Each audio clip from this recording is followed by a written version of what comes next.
안녕하세요. 전주대학교 역사문화 콘텐츠학과 오학령입니다. 오학령의 인문학 산책, 지금 여기를 위한 역사 공부 그 네 번째 시간입니다. 역사는 사실을 다루는 일이죠. 역사 공부를 한다는 거는. 근데 그 사실을 다룬다고 하는 것 때문에 이게 역사는 사실 없으면은 뭐 아무것도 안 되죠. 사실은 항상 그 안에는 구조, 의지, 우연의 문제가 같이 들어가 있습니다. 근데 문제는 어디에 있냐면 이 세 가지를 구분하는 눈입니다. 퍼센티지가 그때마다 달라요. 가지고 있는 영향력이. 어떨 때는 우연히 눈에 보이지 않을 정도가 있는가 하면 어떨 때는 확 눈에 띄게 지난 시간에 얘기했던 워터루 전쟁에서처럼 나타나기도 합니다. 그러니까 구조는 오히려 이렇게 요즘에 현대 사회과학의 방법을 가져오고 이러면은 스터디하기가 좋습니다. 의지의 문제는 자칫하면 관심법에 빠집니다. 자꾸 뭐 의지를 짐작을 하려고 그러는데 의지 역시도 이 역사 공부에서는 그 실제 일어났던 프락시스라고 합니다. 실천을 통해서만 설명될 수 있습니다. 아니 앞에 앉아있는 여기서 이걸 하고 있는 우리 박보경 간사의 마음도 모르는데 계속 같이 살고 있는 친구의 마음도 제대로 모르는데 어떻게 수십 년, 수백 년 전에 사람 속마음을 알겠습니까? 그러니까 의지라고 하는 역사에서 의지를 이해하는 것조차도 역시 그것은 드러난 실천을 통해서만 알 수밖에 없습니다. 그렇기 때문에 이 세 가지를 판단한다는 게 그렇게 녹록하지 않습니다. 그러니까 이걸 판단하는 거는 역시 안목을 가져야 됩니다. 꾸준히 훈련을 해보고 안목을 가져야 되고 그래야 판단이 되는데 그것도 안 하고 어느 한 가지에다만 편리적으로 이유를 돌려버리고 이런 식으로 역사 공부를 하면 안목이 생기기는커녕 편견이 생기겠죠. 위험해집니다. 역사 공부를 하면서 사려가 깊어지는 게 아니라 역사 공부를 하면서 오히려 콩쥐팥쥐식의 진영 논리에 빠져버리거나 이런 일이 생기는 이유가 다 원인이 여기에 있습니다. 제가 예전에 전 세계적으로 역사라는 게 제가 얘기하지만 호모 히스토리쿠스거든요. 인간 자체거든요, 역사가. 그래서 역사를 총괄적으로 역사가 뭐다 또는 역사 공부는 이렇게 하는 거다라는 거를 최초로 쓴 학자가 누구냐면 당나라 때 유직이라는 학자입니다. 이 당태종 때부터 측천무 그때까지 살았죠. 아무튼 그때 살았던 당나라 때 사관이었던 사람인데 이 양반이 사통이라는 책을 씁니다. 역사사자의 통할 통자. 그러니까 뭐 말 그대로 역사 개론이에요. 책 제목이 역사 통론, 역사 개론입니다. 이 책을 제가 한 20년 거쳐서 번역을 했습니다. 나오기는 2012년에 역사의 평서에서 나왔는데 번역을 이렇게 해놨더니 한 1000페이지가 넘어요. 책 자체만 번역을 했었는데.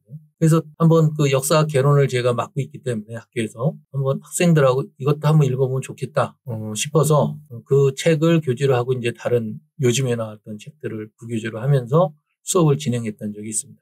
그러니까 1000페이지가 넘다 보니까 좋은 게 뭐냐면 학생들의 건강 증진에 도움이 됩니다. 그걸 들고 다니면 아령 이상의 효과를 발휘해서 그 책에 보면 유지기가 이런 말을 합니다.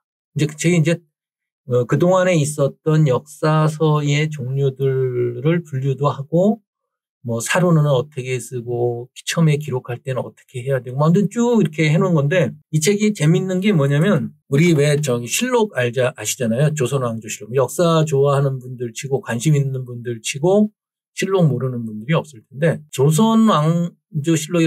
실록이라고 한 것 자체도 역사적입니다. 실록은 어떤 특정한 시점에서 생겨나가지고 왕정의 어떤 끄트머리에서 사라져간 것이 실록이라고 하는 역사 편찬물입니다. 그런데 그 실록 편찬을 제일 먼저 시작했던 게 중국 당나라 때 당태종이죠.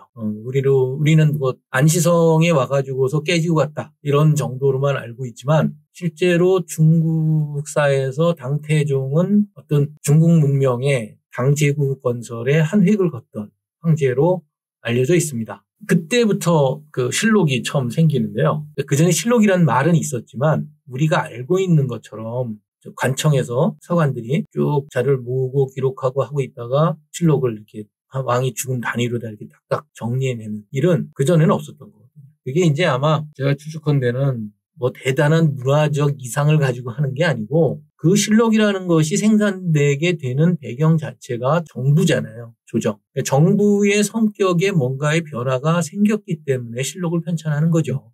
당태종이 뛰어난 문화적 안목을 갖고 있다. 이런 식의 설명을 하면 역사는 거의 설명되지 않습니다. 이건 조선실록 설명할 때도 마찬가지죠. 그것이 물론 훌륭한 문화적 성과라고 하는 평가를 받을 수는 있으나 그것이 왜 만들어졌고 어떤 기능을 했느냐라고 하는 걸 설명할 때는 매우 프라그마틱하게 접근해야 된다는 겁니다. 사람들이 어떤 일을 할 때는 다 쓸모가 있기 때문에 한다. 게 제 관점이죠. 특히 정부와 관련된 제도사와 관련된 부분은 더욱더 그렇습니다. 그러니까 그것이 뭔가를 먼저 설명하는 게 순서라는 것이죠. 그 실록 같은 경우에 그렇습니다. 예전에 당나라 이전의 귀족제 사회에서 당나라를 거친 초기에 이 관료제 시스템이 발달을 한다는 것이 현재 중국사의 연구 결과입니다. 그러니까 관료제가 발달한다는 것은 뭐냐면 일단 관료 숫자가 늘어나고요. 그리고 관료는 임기제로 이루어집니다. 업무 분장이고요. 이동을 합니다. 예를 들어서 귀족이 뭘 맡고 있으면 한 봉건 영지라고 생각을 해보세요. 죽을 때까지 거기 있습니다. 그런데 우리 머릿속에 딱 이조판서, 국무총리가 종신하는 국무총리 보셨습니까? 없습니다. 임기가 있든지 근무 기간이 정해져 있습니다. 그리고 난 다음에 떠나고 다른 사람이 그 자리를 채웁니다. 그리고 정확하게 자기들 업무 분장이 있습니다. 하는 일이 정부 조직법 이런 것들이 딱딱 있어가지고 한 사람이 이것저것 다 막 하고 있질 않습니다. 그렇기 때문에 그렇게 업무 분장된 일에 책임 권한이 있고 해야 될 역할이 있다는 것을 확정 지어놓고 사람이 바뀌기 때문에 그 일의 처리가 항상 무엇을 기준으로 이루어지냐면 문서를 기준으로 이루어집니다. 10년 전의 사람하고 20년 전의 사람, 20년 후의 사람하고가 똑같으면 어떤 관례가 형성될 때 그 사람을 기준으로 형성됩니다.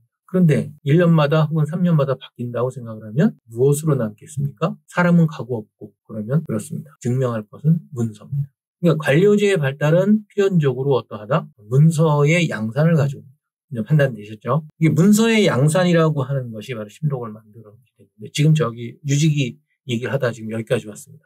유직이라는 분이 사통을 쓴 이유가 이거예요. 그러니까 예전에는 아까 귀족에서 관료제 사회로 이렇게 변화되는 얘기를 했지만 사관도 바로 그런 영향을 받습니다. 그러니까 그전에는 사마천의 사기 그러지만 사실은 사마천이 혼자서 편찬한 게 아니잖아요. 아버지 사마담이 계속 가지고 있던 사료를 사마천이 또 잘 정리해가지고 편찬하는 게 사기지 않습니까? 그렇죠? 관고, 반표 마찬가지고 이전의 사관들은 세습입니다. 그래서 다 이렇게 가지고서 오랫동안 어렸을 때부터 아버지한테서 배우고 뭐 숙부한테서 배우고 이렇게 해가지고 한 집안에서 이렇게 해왔어요. 근데 당나라 때부터 사관이 관청에 들어와서 생활을 하면서 어떤 일이 벌어지겠어요? 어렸을 때부터 훈련이 받지 않은 사람들, 과거 급제해가지고 역사에 소양이 없어도 원래는 뭐 이 사람은 인사 쪽에 관심이 많거나 이 사람은 예산 쪽에 관심이 많은데도 관료직은 이동해야 되지 않습니까? 그러니까 임기를 어쨌든 발령을 받아가지고 그 자리를 들어와서 있는 사람들도 있게 마련이거든요. 그래서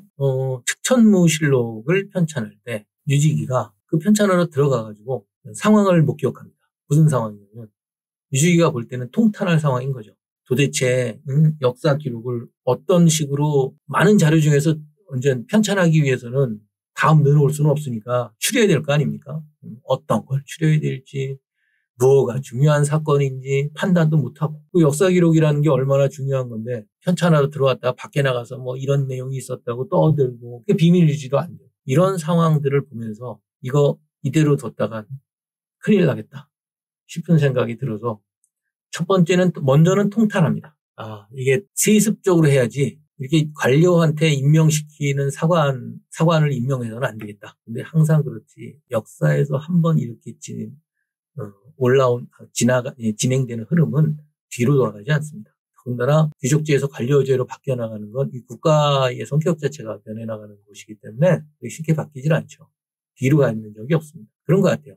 기술적인 의미에서의 제도든 기술적인 의미에서의 과학이든 뒤로 가는 건 없는 것 같습니다. 그걸 직감했는지 유지기가 마음을 먹은 게 바로 이 역사를 편찬하거나 그럴 사람들을 위해서 개론서를 써주는 거였어요. 그게 지금 남아있는 제가 아까 말씀드린 사통이라는 책입니다.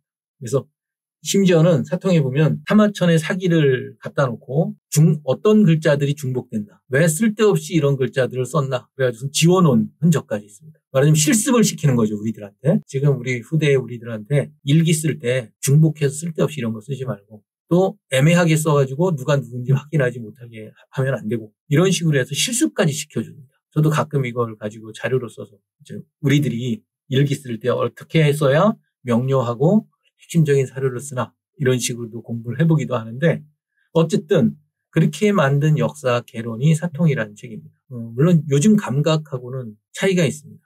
그런데 찬찬히 읽어보면 무척 흥미로운 어떻게 역사가들이 돈 받고 거짓말을 해 죽었나 하는 것도 사실이 폭로가 돼 있고 그런 것부터 시작해서 전문성이 떨어질 때 어떤 오류를 범하게 되나에 대한 많은 사례들이 들어가 있습니다. 아무튼 그 역사라고 하는 것을 남기는 중요한 경험을 망라한 것만은 틀림이 없습니다. 그런데 그 유지기가 이렇게 얘기를 합니다. 역사 공부를 하는 데는 세 가지가 있다. 재학식 이렇게 표현합니다. 재는 뭐냐면 원래 재라고 하는 건 타고나는 겁니다. 이게 뭐냐면 재밌어야 돼요. 이걸 보면 저처럼 이렇게 해오지 말라 그래도 막 사전 찾아가지고 상감청자가 뭐다. 그럼 상감청자 막 조사해오고 이렇게 이런 것들을 좋아해야 됩니다. 괜히 밖에 가가지고 뭐 쓸데없는 물건인데도 자꾸 이렇게 챙겨가지고 집으로 가져오고 이런 걸 해야 역사 공부를 좀 좋아해요. 집에 있는 건 어지간한 건 다 버리고 이런 성격은 미래를 준비하는 게 낫죠. 과거를 쳐다보기보다. 근데 쟤는 그런 부분이 있습니다. 역사보다 뭐 저 장사하고 이런 게 좋은 사람도 있고 당연히 그렇죠. 인간이 역사적 존재지만 그것을 공부로 한다거나 이렇게 관심을 갖고 이러는 거는 또 다른 타고나는 게 있다는 거죠. 근데 그 다음에 이제 그게 타고나는 게 하나 있고요. 좋아하는. 근데 그 좋아하는데 또 다른 체계적 훈련이 필요합니다. 그게 학이죠. 학입니다. 봐야 됩니다. 읽을 줄도 알아야 되고 논문처럼 작성할 줄도 알아야 되고 사료를 보고 이 사료는 틀렸다 맞다 판단도 할 줄 알아야 돼요. 그건 배움에서 됩니다. 그 다음에 식견할 때 식자가 있는데 제가 정말 이 말이 무슨 말인지 몰랐어요. 번역할 때도 그냥 식견이라고 해놨는데 저도 가끔 모르는 거는 그냥 식견 그러고 넘어갑니다. 도대체 이 식견이 뭘까를 가지고 20년을 고민을 했는데 어디에도 유지기가 식견이 뭐다라고 하는 말을 한 적이 없습니다. 그거는 제가 유사한 걸 느낀 게 왜 그 유명한 말 있잖아요. 역사란 무엇인가를 보면은 이에지카가 역사는 과거와 현재와의 대화이다 이런 말 하잖아요. 그래가지고 그 역사란 무엇인가 안 읽은 사람도 워디 히스토리를 안 읽은 사람도 뻑하면 역사는 과거와 현재다 대화다 얘기하잖아요. 근데 한번 생각을 해보세요. 그게 무슨 말이에요? 사실 아무 말 아니에요. 과거와 현재가 대화한다는 거는 과거와 현재가 만나는 건데요. 정말 내용 없는 말이죠. 근데 정말 그게 내용 없는 말일까요? 저는 그게 시적인 말. 그래서 그 말을 사람들이 가슴으로 받아들이는 것 같아요. 논리적으로 설명하기 이전에 뭔가 느낌으로 이렇게 오는 거. 그런데 재학식이라고 할 때 식은 약간 좀 그런 시적인 표현하고는 다릅니다. 뭔가를 겨냥한 것 같아요. 그래서 뭔가를 유지기는 아무 말도 안 해주고 어디서도. 그래서 제가 그냥 한번 내 혼자 해석을 해보자. 그래가지고 해석을 한 게 뭐냐면 바로 이 앞에서 3시간 동안 3회에 걸쳐서 제가 얘기했던 어떤 사건에 담겨있는 구조와 의지와 우연을 판단할 수 있는 안목, 이거를 유지기는 식견이라고 표현했다. 그 저는 풀이합니다. 나중에 죽어서 유지기 선생을 저승에서 만나게 되면 내가 근처까지 갔는지 대략 비슷한지를 한번 여쭤볼 생각입니다. 현재까지는 크게 벗어나지 않은 것 같다고 생각을 합니다. 원래는 제가 사실과 해석 문제를 이 4번째 시간에 넣을까 했었는데 그 전에 한번 짚어볼 문제가 있어서 ABC로 지금 그 얘기를 하는 과정에서 지금 유지기 얘기를 꺼냈습니다. 이런 겁니다. 지금 우리가 대학에 있는 역사학과에서는 지난 시간에도 제가 국사 중심의 역사를 얘기를 했습니다. 이게 보면 이런 거죠. 전국에 있는 한국사학과의 과목이 거의 비슷합니다.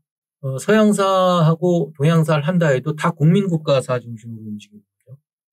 참 스테레오타입의 역사학과라고 제가 표현을 하는데, 그거는 기본적으로 공무원 시험 구조가, 근데 역사 시험 구조가 학문을 규정한 케이스라고 저는 풀이합니다.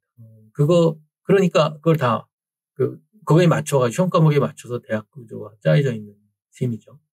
넓은 의미의 공무원 시험 공부. 우리 지금 학생들도 합니다만 한국사 검정 능력 시험 이런 거. 실은 그게 19세기에 유럽에서 국민국가가 성립하면서 국사라고 하는 것이 그 국민국가의 기억을 정리하고 동질성을 가져가기 위한 방편으로 등장을 하죠. 그래서 저는 근대 역사학은 기본적으로 그런 의미에서 정치의 시녀라고 생각합니다.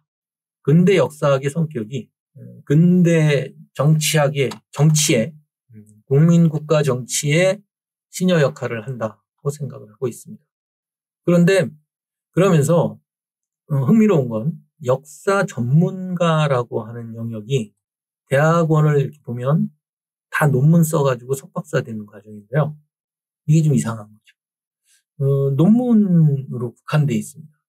근데 아까 제가 유지기를 꺼낸 이유를 얘기 드릴게요.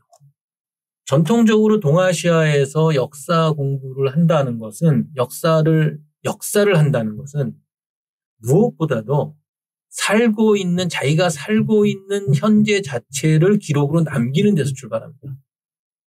지금 집에서 일기를 쓰든 안 쓰든 아무튼 저는 씁니다. 일기도 쓰고 일주일에 한 번도 쓰기 때문에 전 주기라고도 부르는데 그런 거 이런 방식들로 기록을 남기는 거. 예전에 어른들은 시를 지어가지고 일기를 썼어요. 그래가지고 문집 보면은 시가 제일 먼저 앞에 배치가 돼 있는데 제가 제일 이상했던 게 그거였었습니다. 처음에 역사 공부를 할 때. 시라고 하는 것이 항상 경계를 했습니다. 시 가지고 너무 놀고 그러면 공부에 등한시한다고 그래가지고 경계를 하고 그랬는데도 문집에 보면은 제일 앞에 시가 나왔어요. 그래서 미스테리로 안 풀렸던 건데 지금 부산대 계신 정석태 선생님께서 시는 일기지라고 한마디 하시더라고요. 그래서 사람들은 갈 때마다 시로 씁니다. 친구 만나도 시, 좋은 일 있어도 시가 일상화되어 있는 시대거든요. 그러니까 제일 앞에다 놓는 게 당연한 거예요. 일기니까. 그걸 모르고서 그냥 그게 문학이라고만 생각을 하고 역사 자료로 생각을 안 하고 그냥 넘어갔거든요. 문집 같은 거 읽을 때도 지금도 그렇습니다. 역사학과에서 앞에 시는 넘어가요. 넘어가는 이유가 이제 더 큰 이유는 못 읽으니까 무슨 말인지 모르니까 시를 모르니까 이제 넘어가는데 또 중요한 또 하나의 이유는 뭐냐면 그거를 일기라고 생각을 안 하니까 넘어가는 거예요. 그러니까 제일 중요한 사료 중에 하나를 우리는 놓쳐버리고 하는 거죠. 이렇게 취약하게 제가 공부를 했어요. 근데 어쨌든 자기가 남기는 게 있고 그 다음에 실록을 편찬해가지고 그거를 잘 보관해가지고 사고에 보관해서 전달해주는 행위가 있습니다. 그것도 역사사라고 했어요. 그 다음에 그걸 가지고 논문을 쓰든지 이야기를 하든지 드라마를 만들든지 게임을 만들든지 하는 것을 또 하나의 영역, 히스토리오그래피의 영역으로 사람들은 여태까지 생각을 해왔던 겁니다. 그러니까 역사는 크게 역사를 만들어가고 전하고 이야기하는 이 넓은 범위의 역사학이 다 들어있는 겁니다. 그런데 우리는 지금 역사학에서 그 많은 여러 영역들 중에서도 딱 논문 쓰는 거 하나만 역사학이 하고 있는 거죠. 그러다 보니까 역사를 이야기하는 영역에서도 드라마에 대해서나 영화에 대해서나 게임에 대해서나 그거는 그쪽에 활동하는 분들이 알아서 하는 거지 이쪽에 역사학 쪽에서는 아무런 말하자면 바람직한 데이터를 제공하지 못하고 있다는 생각을 갖게 됩니다. 낯설지만 지금도 우리나라에서도 역사학이 그 세 가지 영역에서 뭔가 가이드를 줘야 된다고 저는 생각을 하고 있습니다. 다행히 역사를 전달하는 일은 공공 영역에서 국가기록원을 비롯해서 시민단체 이런 데서 기록을 남기는 아카이빙을 하는 운동들이 지금 곳곳에서 일어나고 있습니다. 이런 일들이 좀 더 역사를 풍요롭게 만들어주는 동력이 될 것이라고 저는 생각을 하고 있습니다. 그래서 다시 한번 정리를 합니다. 역사라고 하는 것은 남기는 거, 자기를 흔적을 남기는 거예요. 제일 먼저 일기부터 하면 됩니다. 초등학교 때 써놓고 한번 방학 숙제로만 해보고 안 하잖아요. 우리가 안 해봤잖아요. 역사는 그게 큰 역사든 작은 역사든 우리들의 일상적인 경험을 통해서만 나타납니다. 한국전쟁이 뭐 뚝 떨어져서 뭐 따로 있나요? 2002년의 월드컵이라고 하는 게 2002년 월드컵이라는 게 뭐가 따로 존재합니까? 5.18 민주항쟁이라는 게 따로 존재해요. 그때 거기를 거쳤던 피난을 갔던 그 어린 아이들로부터 시작해서 2002년 광장에서 흥분했던 레드들, 5.18 항쟁에서 도청에 있었던 집안에서 두려워 떨고 있었던 그 구체적인 경험들 속에서 역사는 표현되기 마련이고 전달되기 마련이라고 생각을 합니다. 그런 점에서 우리 각각이 우리들의 그날그날이 역사로 기록되는 것. 이 점이 무엇보다 중요하다. 그래서 이제 제가 역사를 기록하고 전하고 그걸 가지고 이야기하는 원래 역사의 모습에 대해서 한번 강조를 해두고 싶습니다.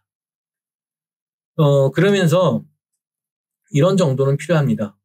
이게 역사를 좋아하는 분들이 많은데 옛날에 그런 말이 있어요. 귀명창이 있어야 소리명창이 있다는 말이 있습니다. 이게 뭐냐면요. 듣는 사람이 제대로 들어야 소리를 하는 사람이 좋은 노래를 하게 됩니다. 듣는 사람이 듣는 귀가 없으면 가수들이 대충 하고 맙니다. 귀를 쫑긋 세우고 제대로 된 귀를 가진 사람들이 듣고 있으면 감히 노래를 함부로 못하죠. 글도 마찬가지죠. 정확하게 사람들이 듣고 있으면 글을 함부로 못 씁니다. 근데 독자들이 정확하게 못 들으면 아무렇게나 씁니다. 그런데 그러면 어떻게 독자들이 그걸 아냐? 귀를 어떻게 갖나? 여러 가지 방법이 있습니다만 아까 제가 얘기 드렸던 처음부터 1, 2, 3회에 걸쳐서 얘기 드렸던 그 구조, 의지, 우연에 대한 안목. 조금만 훈련하면 확 늘어납니다. 역사 공부하는 실력이 확 좋아집니다. 한번 해보세요. 저를 믿고. 그거에다 요즘엔 또 좋은 조건 하나가 생겼습니다. 뭐냐면 곳곳에 이제 인터넷만 접속하면요. 예전에는 뭐 거의 그 접근이 불가능했던 자료들을 거의 아무런 지장 받지 않고 검색할 수가 있습니다. 조선왕조실록은 국편에서 편 제공해가지고 한글본, 한문본 다 인터넷에서 언제든지 볼 수 있고요. 한국 고전 번역원 사이트에 가면 그동안 나왔던 문집들 번역해 놓은 것들 다 검색해 볼 수 있습니다. 그럼 뭐 거기에 검색어만 제대로 넣으면 심지어는 이제 승정원 일기 비변사 등록도 날짜별로 이제 승정원 실록에 하고 연동시켜가지고 쭉 이렇게 확인할 수 있게끔 이제 그렇게 서비스할 예정입니다. 승정원이도 지금 번역을 하고 있죠. 문제는 어디에 있냐면 번역할 사람도 없고 번역에 대한 비용도 예산도 충분히 지원되지 않는 것 때문에 지금 현재 승정원 일기는 앞으로 번역되려면 한 100년 걸려야 될 겁니다. 그럼 저 죽고 난 다음에 한참 있다가 번역이 되겠죠. 번역 끝나고 나면 재번역해야 될 겁니다. 왜냐하면 100년이면 사람들 언어가 변합니다.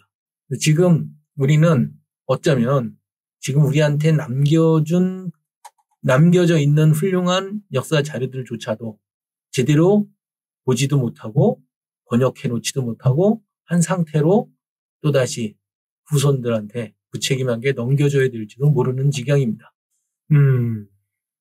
답답한 일인데요. 어찌 되었든 예전 자료들을 관심 있는 영역의 자료들이 언어의 벽에 부딪혀서 못할 경우도 상당히 줄어들었다는 점. 그걸 극복하지 못한 것은 앞으로 우리가 풀어야 될 과제라는 점을 먼저 확인하고 넘어가도록 하겠습니다. 이 시간에 제가 역사를 구조와 의지와 우연이라고 하는 것을 보는 그 안목의 중요성이라고 하는 점, 그리고 역사가 기록을 남기고 전하고 또 그걸 가지고 이야기하는 그 전체 영역을 다 아울러서 담고 있는 범주다라고 하는 점을 제가 강조를 했습니다. 또 동시에 역사 공부를 해나갈 때 자기가 할 때도 마찬가지고 다른 시중에 나와 있는 책들을 볼 때도 마찬가지고 지금 우리한테는 인터넷 환경 때문에 조금만 마음먹으면 저것이 똥인지 된장인지 좋은 책인지 아닌지를 판단할 수 있는 조금만 노력하면 할 수 있는 공부 자료들이 우리들 손앞에 실제로 아주 다가와 있습니다. 이런 조건이 조금만 그 역사를 공부하는 분들이 혹은 관심 있는 분들이 노력을 하면 역사를 통해서 우리들 삶을 훨씬 더 풍요롭게 할 수 있는 여지들을 주는 조건이 마련되어 있다고 할 수 있겠습니다. 이런 전제들은 제가 이제 다음 시간에 한 번 더 하고 마무리를 지려고 하는데요. 사실과 해석의 문제라든지 등 역사학이 아포리아라고도 할 수 있고 혹은 뭐 아무튼 계속 던져가는 질문들을 푸는데 많은 도움이 될 조건들이고 사전적인 관점들이다 하는 거를 말씀드리도록 하겠습니다. 다음 시간에는 역사학에서 나타나는 여러 가지 문제들을 한번 사례별로 몇 가지만 잡아가지고 역사 공부를 할 때 도움이 될 수 있도록 가이드라인을 삼도록 하겠습니다. 오늘 여기까지 하겠습니다. 고맙습니다. 200만 원, 300만 원 벌금을 내지 못해 감옥에 갇히는 분이 매년 4만 명이 넘습니다. 장발장은행은 이분들에게 무이자 무담보로 대출을 해주고 있습니다. 장발장은행을 후원해 주시기 바랍니다. 실로 모든 게 엉망으로 치닫는 듯한 세상입니다마는 스스로 아름다워지는 데에 경연쩍어 하지 않기를 바랍니다. 고맙습니다.